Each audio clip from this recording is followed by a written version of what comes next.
Ghana has a population of approximately 28 million based on the latest United Nations estimates.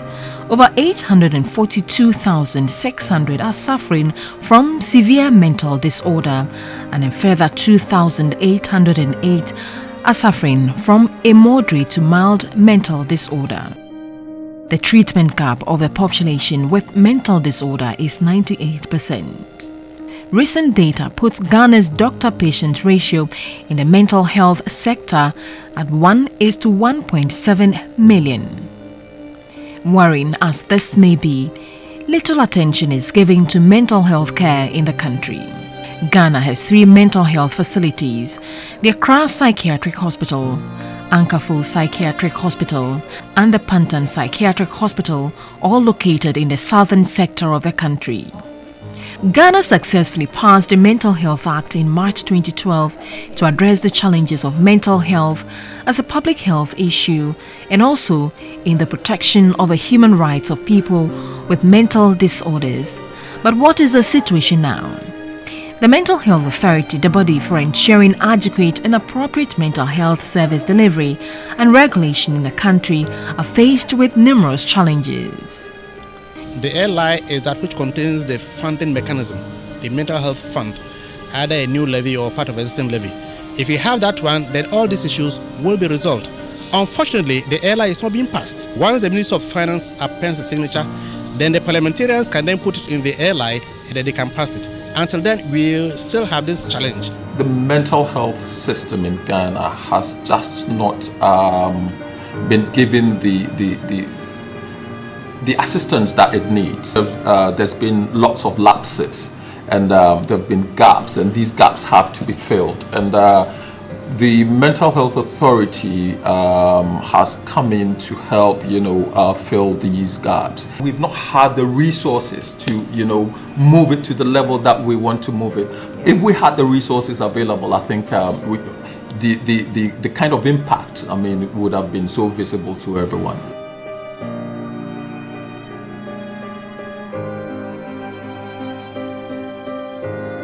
We are integrating mental health care into the general health care system using the existing structures. It's not a parallel structure that we are creating, the existing structures that we are using. Mental health care was institutionalized, medicalized, and centralized.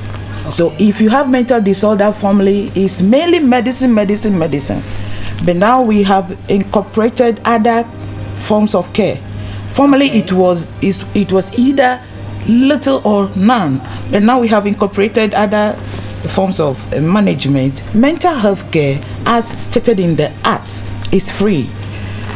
It's free at the point of receiving care, okay. But somebody somewhere is supposed to fund it. Exactly. That is how it is. Yes. So that funding is inadequate.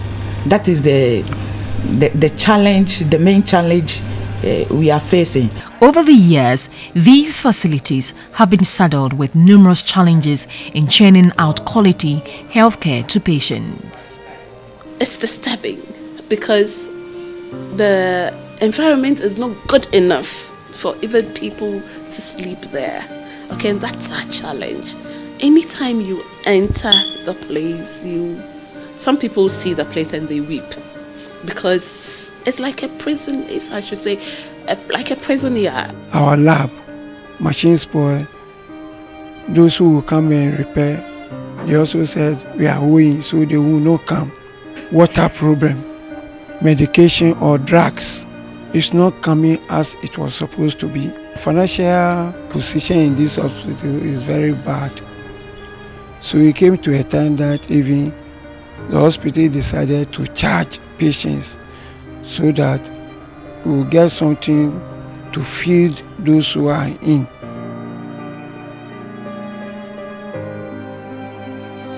The situation is even worse in the northern part of Ghana, where there is lack of adequate facilities, including drugs and psychiatric nurses, to provide care for patients. Mental health continues to suffer neglect in this part of the country.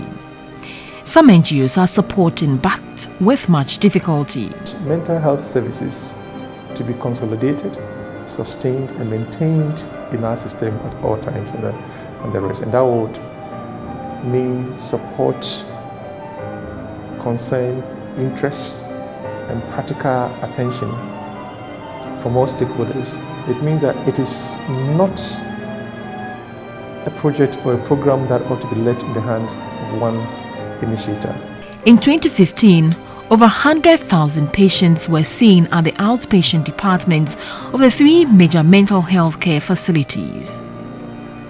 The top 10 mental problems patients present with on admission at psychiatric hospitals include schizophrenia, substance abuse, depression, acute organic brain syndrome, maniac depression, psychosis, alcohol deficiency syndrome, epilepsy and dementia, among others. But the question is, are these mental facilities able to give the required care to such patients? Infrastructure is in a deplorable state. Due to the structural defects, inmates at some of the facilities abscond.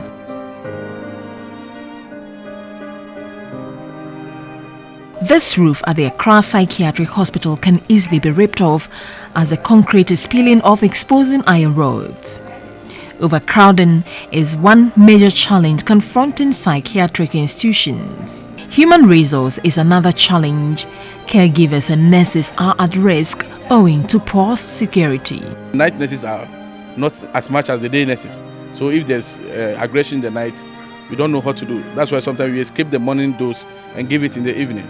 The facility of Accra Psychiatric Hospital almost came to the brink of collapsing when at the end of 2016, nurses embarked on strike. Delays in receiving budgetary allocations put much constraint on hospitals and management at the various psychiatric hospitals as they are forced to stop admissions and even release patients to their families. Quality and quantity of food for inmates is also a cause for worry. Psychiatric hospitals in Ghana depend mostly on donations from benevolent organizations and individuals to operate. The facility are in huge debt. The 3 psychiatric hospitals often run out of medicine, consumables. One issue is lack of security. Nurses are always at the mercy of aggressive inmates. Mental health care in Ghana is still faced with the challenge of stigmatization, neglect, attribution of mental illness to spirituality, and the general lack of concern for mentally ill persons is still very common. Until much efforts are put in to salvage the current situation, Ghana cannot win the war against stigma and neglect of such patients, and these institutions will continue to struggle.